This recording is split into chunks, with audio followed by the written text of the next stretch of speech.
So here we are playing Republic of Rome. Went through the initial income, etc. Rome is very healthy right now. They're not facing any threats whatsoever. So their income went up. They're up in the 130 range. They don't collect anything for this because nobody's running it yet.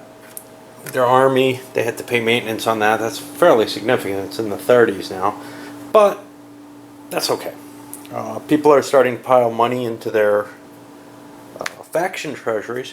That's the only safe place for your money. It can't be taken from you if it's there. Second player, this guy had a random event happen, an epidemic, 6 mortality chits, and we got a whole pile of them here, and oh boy, we're starting to see some deaths. 15, no. Julius, though, is number 4, and he dies. Now, if he weren't the faction leader, and this concession is available to everyone now, if he weren't the faction leader, he would have gone into the dead leaders pool. But he is, so that's not too big a deal. Most of the others are high numbers. I got a 14, 19. There goes our new young Paulus. He's one of them. Got a 19 here. So he goes into the dead pile. And that's a shame. 14 is safe. 9, Aemilius Fulvius. Those are safe. 17, Claudius. Oh, no. He's dead. I don't see a number. 11, no. 2, 16. That's not me through Claudius. He's 17. Quinticus, 18. He's gone. Get his counter here. And again, a faction leader. But he had a pile of money on him. Now his young heirs there. Terentius, 20, another one, gone. Rome Council disappears. He's no longer the highest ranking officer. And his card is going into the pile. And that's it. The others 21 and 22. There are cards for 22 in the first deck. They're just statesmen. I think the Portius family, maybe the Gracchis, I'm not sure. I think it's Portius. But this here because something different happens if another epidemic happens. These happen only to people who are outside Rome. There are none right now. So that'll be fairly safe. Got a couple of deaths though. And got to recalculate my voting totals and all kind of stuff like that. So, during the Senate phase, again, there was a little bit of struggle. A little bit of an attempt by the, well, we got a new Julius, to influence and try to get control, but Sulpicius was the highest ranking officer, and he was unwilling to cut a deal with the devil, as it were, if he wasn't going to get anything. And it didn't look like he was going to get anything terribly better by working with the leader. So he worked with a coalition, and Quinticus is going to be the field counsel who's going to go, and he's got all these armies and navies, who's going to go prosecute the Macedonian War. We gave the Rome Council over to Acilius. The censor went to Papyrus. That was basically the matter of dispute, was whether or not we wanted to allow Sulpicius to be censor, or he can't be a consul, because that would be repeating, and that would be against the spirit of Rome at the time. It's actually illegal until a certain law gets passed. In exchange for his deal, he got a concession, which he's not going to get to keep long because he's old. Now, you're allowed to transfer concessions with the support of Rome. If the Roman Senate agrees to your proposal to transfer concessions, they can be moved from one person to another, which could be in your faction. In addition, this Julian faction was weakened. Furius was sent off to be governor of Cisalpine Gaul. That reduced the voting prowess. Right now what we've got, army-wise, is 18, 19, 20 strength points up against a 10. 20 to 10 means plus 10. Plus 3 for this, so plus 13. I rolled a 12, which is just below these. So we're going to have a victory with no losses. That would reduce the unrest if there was some. Our good leader goes up to a 5 popularity and an 11 influence. And now, if he had a hoard of money, which he does not, he lost all his money recently, he might be considering turning on Rome. Actually, he's got a hoard of money there. I don't think he actually gets that. I'm not positive. If you win a war, I think the money goes to Rome no matter what. It's only...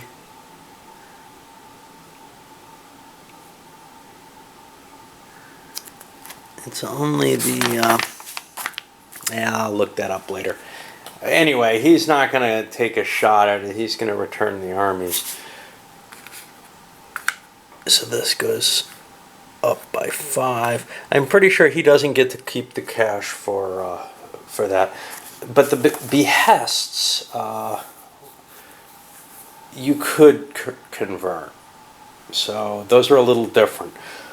Anyway, he was successful. He's got his triumph. He comes back. We look at cards. Not many people have many. This guy's got a problem. He's got 3 cards, but he's got nothing to do. He's got these silly tribunes, and they tend to just pile up and not do anything. In my solo games, they tend to be very valuable. In games, well, they tend to be used more in games that are not solitaire. Anyway, he does not need this. This isn't going to do anything. It doesn't create anything. We're keeping this one out because we have to know if both Illyrian wars are taken, succeed, we have something, a province created, Illyricum. Allied enthusiasm is going to be an extra $50 at the end, at the revenue phase. That's kind of a bonus for Rome there. But Rome's doing pretty well right now. Unless they get a bad string of cards all at once, it looks like they're pretty solid. And nobody's really turning against... Oh, we get another one of these. Let's see what we got here. I'll take the 12th Legion. Nobody's... It's very difficult to turn against Rome at this early stage. The best you could get is maybe half your forces. And there's still a significant amount here. It seems like a waste to declare against Rome at that point. And without any cash, you can't. If he could take the spoils and use them, but that would mean he would have to declare when he takes the spoils. So, if that were even allowed. I don't believe it is. I believe the spoils go directly into the treasury. Alright, onward. Next turn. Well, the mortality chits did their magic again and wiped out another senator over here. Who's this? Calpurnius. And we're seeing the aging effects where they're going to start now in terms of the effect on the game. So Cornelius moved all his money into the faction treasury. He's got to try to maneuver in order to not lose everything that he had stored up on him. The cash is easy. What about the concession? Well, that's a little harder because everybody gets something vaguely out of the concession going back in the forum. So maybe his votes can help pass that concession over to Acilius. But Acilius is old. He's not necessarily a prime candidate for it as well. The other thing we see, Furius, another old man, got an addition in influence by being non-corrupt, not trying to take any money for himself, and improved Cisalpine Gaul. So he got 3 influence for that, and now Cisalpine Gaul is likely to actually make money for the state. And now I'll roll 2 dice minus 1. Before, I think it was 1 die -2 or something like that. Unlikely to produce a lot of cash before. Now it produces more. It's also generating its own little home forces. Those aren't terribly useful unless it gets attacked directly. You can't use those against Rome. But Rome could send a garrison to serve Cisalpine Gaul. Cisalpine Gaul has a line on it, which means that it gets raided. It's a frontier province. So there might be some reason for that. Alright, well, no problems facing Rome. I guess it's time to start the forum phase and see who can kind of jockey for position at this point. So we're entering the Senate phase on another turn here, and not only is the leadership of Rome aging, but they just ran into a problem, big problem. First Punic War showed up as an inactive war. Second Punic War showed up, activates it, increases it. What that means is, because there's 2 of them, they're matching, the actual values that have to be defeated for the First Punic War are doubled. That's painful. That's very painful. And we have no success, no out right now, except to actually fight it. Probably the best choice is to send good old Fabius back out. His influence isn't all that high, he's aging, and he provides a special benefit against this war. But this is going to be tough to fight, and you can't fight them both at the same time. They're just too big. Here's the advantage, though.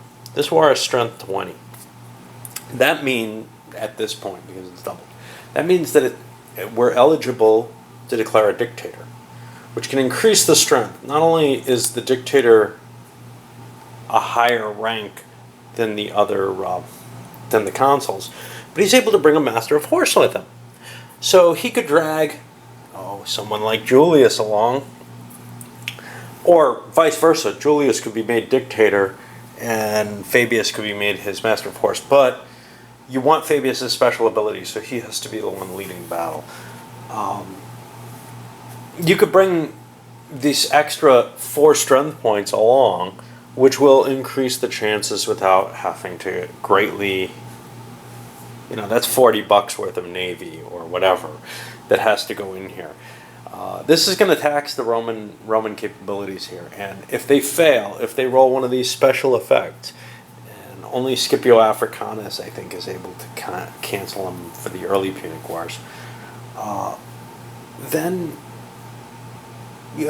more of this deck will be coming out.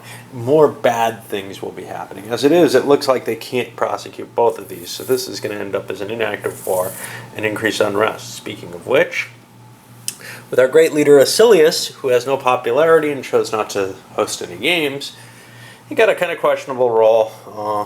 Could have been very bad indeed. Got a 9, which added 2 to the unrest level. Not a good thing either. Alright, well, we're going to see what the Senate can do about this, but there's definitely a sense of dread about what they're facing at this point. So that went without a hitch, essentially.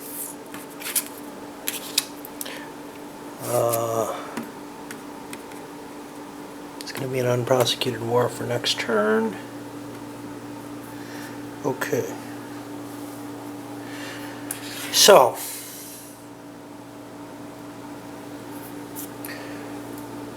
that went fairly easily. An agreement was made that Aelius and Fulvius would be the consuls, and that they would nominate the dictator as accepted. The only person who objected was this guy. He wanted Julius to be a consul. His argument was, he's younger, we want to get these little green markers on as many leaders as possible, but frankly, Julius can become a consul at any time. He's got a 4 military rank. It seemed more important to get people with lower. But there are going to be a lot of people dying at once, so there aren't a lot of options for censor, maybe. That's the worry. Okay. Speaking of censor, that's the thing that didn't get voted. All right. Let me see. He already got one. He got one. They're each getting one. Yeah, I think they're gonna allow Quinticus to remain censor. And he's got no one he particularly wants to target here. The only question of targeting would have been this guy here. He just made 60 bucks off of this huge navy being raised. But Rome is going to need that money, and there's an understanding that he will be throwing some of that back into the Roman treasury. All right, so we've got a battle. We've got all 25 fleets present. That's the beginning of this. Our strength is 9 to add to that. So it's 34 against 20. We're at plus 14. That's pretty good. That's usually the level at which I say, you know, that's victory pretty much guaranteed, except for those special numbers. So this is the naval battle. And I get a 15, which manages to exceed these. I have just defeated the Navy on the First Punic War. Now, it's time to do the battle for the land. And the points there are a little less. Oh, I thought I bought another one. 19, 20, 21. Yeah, I did. So I've got 22 strength points of army. Plus 9 brings it to 31 against 20. That's only plus 11, but that's still pretty healthy.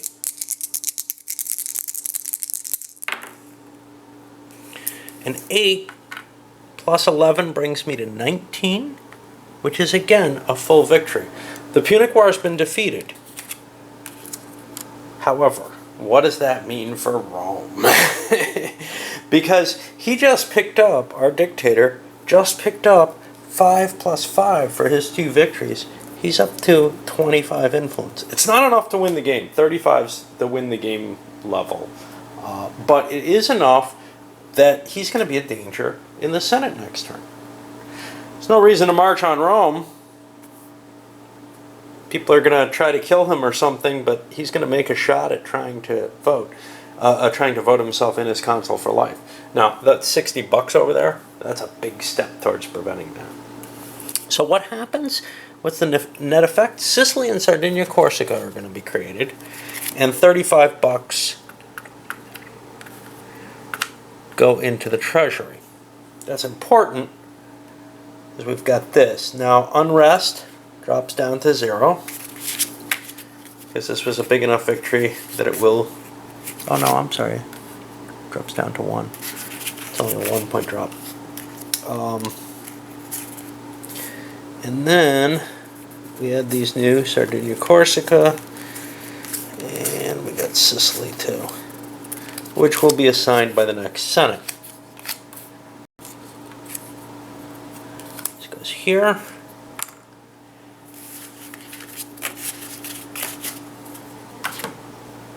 In my view, it makes no sense to march on Rome, although he's got the entire Roman army here. Ooh, he gets a legion of his own. Let's give him the 5th legion. There's elite. But here's the thing. There's a couple elite legions that he can't get control of. If he marches on Rome with those, they defect. And he's not going to get a lot of the legions. So returning seems like the best move. Oh, he gets a pile of popularity too. He's got 10 popularity to boot, which is going to make it, you know, otherwise, if he didn't have all this popularity, you could just do a major prosecution and have him executed. But with 10 popularity, he can go on the popular appeal table with minus 10, and chances are, or plus 10, chances are he'll get this greater than 12 roll and end up having a chance at killing the prosecutor, and there's no chance of actually removing him from his position of power. So he is dangerous, very dangerous. The game could end next turn, depending on what happens. What about the cards? Well, oh, and he's now the highest ranking. He doesn't have anything. I don't think anybody got anything useful here. This is kind of cool. A blackmail card allows you to try to convert a non-faction leader, and they can't spend out of their treasury.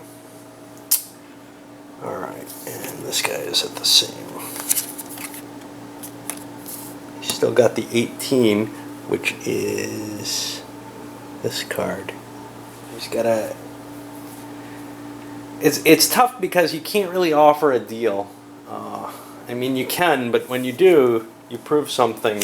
So if I said, I've got a card you'd want, you might say, oh, yeah, that's nice. Will you give it to me? And might play one of those backroom deal peddling or whatever and try to steal it.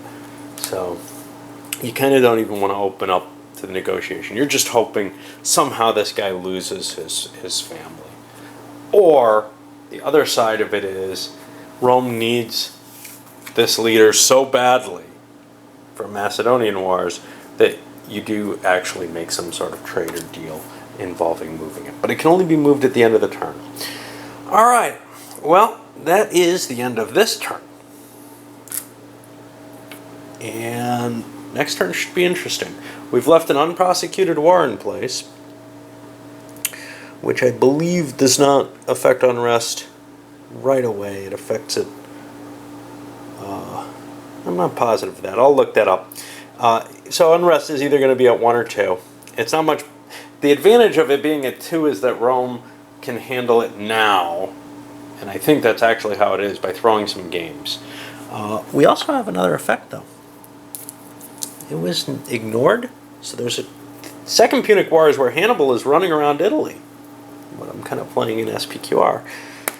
So tax farmer number 6, if it exists, has just been destroyed. And it's not out. And that would only come back on a 5 or a 6, go back to the farm for reassignment. Alright, I'm going to load this one up. And this turn and perhaps next turn look to be, well, this turn was exciting, next turn looks to be possibly so.